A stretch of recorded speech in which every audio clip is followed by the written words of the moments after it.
Esse é o canal Cava na Bolsa.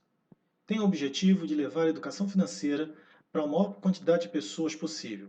A expectativa do nosso canal é de que a gente possa agregar informação de qualidade e conhecimento para que você possa gerir suas finanças, seu dinheiro e sua vida de uma forma bem melhor. Venha para o Cava na Bolsa. Olá pessoal, sejam bem-vindos ao canal Cava na Bolsa. Hoje vamos falar um pouco sobre como começar a investir na Bolsa de Valores. Bom, começar a investir na Bolsa de Valores é um passo importante para avançar nos investimentos e ter uma rentabilidade maior. Hoje o processo está mais fácil do que nunca e qualquer pessoa pode se tornar sócia de grandes empresas, comprando ações que são pequenas frações do capital que te dão direito à participação na sociedade, ou seja, na empresa. Na Bolsa Brasileira, chamada B3, são negociadas ações e outros ativos de renda variável, aqueles que têm como principal característica os rendimentos não conhecidos no momento da aplicação, ou seja, alta volatilidade. Esse termo é muito importante e você deve registrar. Volatilidade define praticamente o seu controle de risco. Então, ativos muito voláteis podem trazer um retorno muito alto, mas também podem trazer perdas inesperadas. Por isso, o investidor que está dando seus primeiros passos na bolsa precisa se acostumar com o sobe e desce dos preços e saber a hora certa de comprar e vender suas ações. Ou seja, você tem que ficar atento para saber o momento de entrada e o momento de saída. Mesmo sendo um buy and hold, ou seja, aquela filosofia de comprar e manter as ações na carteira, você tem que se atentar para o momento certo de entrar e sair das suas posições, porque isso pode estabelecer ganhos e rentabilidades diferenciadas no mercado. Com uma boa estratégia, é possível ter ganhos consideráveis com a valorização dos papéis e receber dinheiro das empresas, tanto através de dividendos quanto da própria rentabilidade que ela vai lhe dar ao longo do tempo. Para você ter uma ideia, existem ações que chegam a valorizar mais de 1000% ao longo dos anos, proporcionando ainda ganhos incomparáveis para os investidores, principalmente em tempos de mínima histórica da taxa Selic, que é o que a gente vem vivendo há pouco tempo. Apesar dos últimos dois relatórios do Copom terem aumentado em 0,75 e a gente já ter saído lá dos 2%, ainda estamos com uma taxa Selic ainda muito abaixo dos valores históricos. E isso aí faz derrubar os ganhos na renda fixa. Bom, se você quer saber quem pode investir em ações, qualquer pessoa acima de 18 anos e que tenha CPF registrado pode exercer essa atividade, pode, de fato, aplicar em ações. Houve um tempo em que comprar ações na Bolsa era muito restrito a investidores profissionais e aqueles que tinham mais dinheiro. Mas, graças a Deus, essa época ficou para trás. Hoje, basta ter um CPF, um dinheirinho sobrando lá todo mês, pingado, pode ser alguma renda extra, pode ser até separado do seu salário, para você conseguir fazer os seus primeiros investimentos na Bolsa de Valores na B3 sem sair de casa. Em abril de 2020, a B3 alcançou a marca de 2 milhões de investidores pessoa física, o dobro do que ela tinha em 2019. Isso mostra uma clara tendência do CPF das pessoas físicas migrando da renda fixa para a renda variável. O mais interessante é que dos 223 mil investidores que entraram na Bolsa em março de 2020, 30% fizeram seu primeiro investimento com menos de R$ 500. E 54% do total dos investidores individuais tem menos de 10 mil aplicados. Além disso, o número de jovens investidos na Bolsa cresceu 21%, o que já representa 49% do total dos pequenos investidores. Ou seja, o valor mínimo para investir na Bolsa é mais acessível do que se pensava, e as pessoas estão começando a investir em ações cada vez mais cedo. A gente pode perceber que a gente tem 5 passos aqui a seguir até você efetivamente estar realizando os seus investimentos. Você vai abrir uma conta numa corretora, vai enviar o dinheiro para essa corretora, vai escolher os seus investimentos de acordo com suas teses e seus estudos, vai investir o seu dinheiro e principalmente vai acompanhar os resultados, para ver se eles estão em consonância com os seus objetivos e suas metas traçadas. Importante destacar que o perfil do investidor do mercado ele tem que ser traçado previamente. Como já dito nos vídeos anteriores, nós temos 3 perfis, basicamente: o conservador, o moderado e o arrojado. O investidor conservador é aquele tipo de investidor que prioriza a segurança em suas aplicações. Ele diversifica, através de vários instrumentos, a sua carteira de investimentos, mas sempre com produtos de baixo risco, como Tesouro Direto, CDB, poupança. Então, esse tipo de investidor ele tem um perfil bem, bem direcionado para investimentos de baixo risco e, portanto, de baixa volatilidade.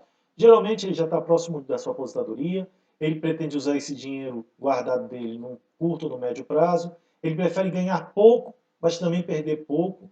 E ele tem dinheiro sempre à mão, quer sempre ter acesso ao dinheiro de forma imediata. E não tem, geralmente, familiaridade com finanças e tributos. Ou seja, não quer esquentar a cabeça muito com o que está vindo por aí. Ele quer avaliar de forma simples, mesmo sabendo que vai ter um baixo retorno a respeito do seu dinheiro investido. Já o investidor moderado é alguém que também busca uma liquidez um pouco maior e num curto prazo de tempo.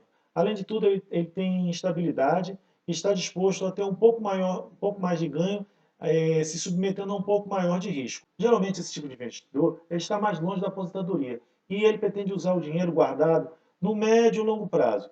Ele aceita correr um pouco mais de risco, como eu falei, mas desde que esteja atrelado a ganhos maiores.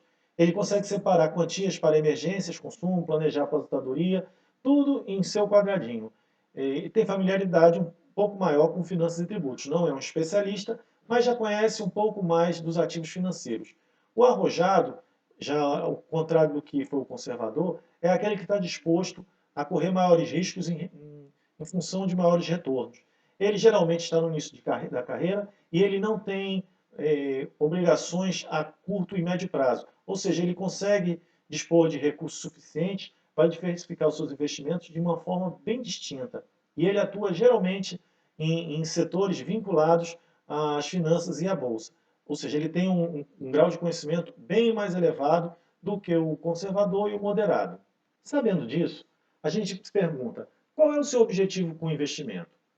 Segundo, seu perfil de risco está alinhado com o seu investimento? Terceiro, quais as chances de você precisar desse recurso investido no curto prazo?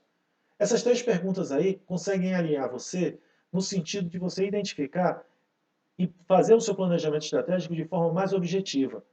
Através dessas três perguntas, você consegue delinear quais são os ativos que são direcionados para você.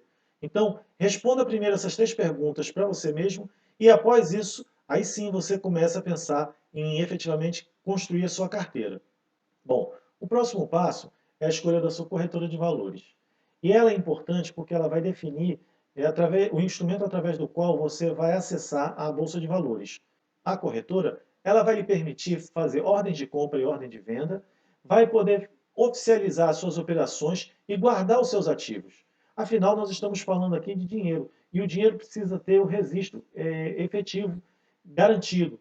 Esse registro efetivo é na B3 e só quem pode acessar diretamente a B3 são as corretoras de valores, ou seja, instituições financeiras autorizadas pelo Banco Central a trabalhar nesse sistema eletrônico de negociação.